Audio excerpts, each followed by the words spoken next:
Welcome to the Slop Temple. We pray this video helps. In this video, I will explain how to make a clock out of Lego. To begin, gather your essential Lego Technic components, including various gears, axles, and beams.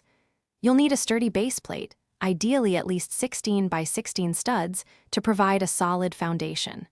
For an automated clock, consider a small, battery-powered motor. Having a good assortment of basic bricks and plates will also be incredibly helpful for the clock's aesthetic design and structural integrity. Next, let's construct the intricate gear mechanism, which is the heart of your Lego clock. Start by building a robust frame using Technic beams to securely house all your gears. Connect a large gear to a smaller one to achieve a significant speed reduction, crucial for slow, consistent hand movement. Ensure every gear meshes perfectly to prevent any jamming.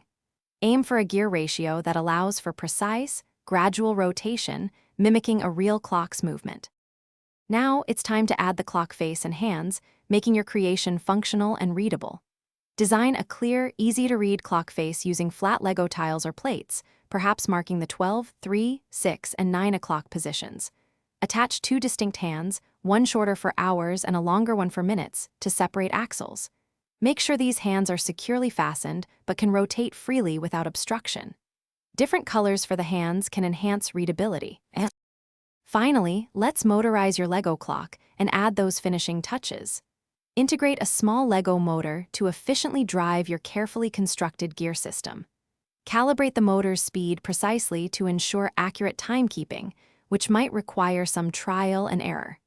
Feel free to add decorative elements, like minifigures or unique brick patterns, to personalize your clock. Test its functionality over several hours to confirm reliability and enjoy your custom-built timepiece.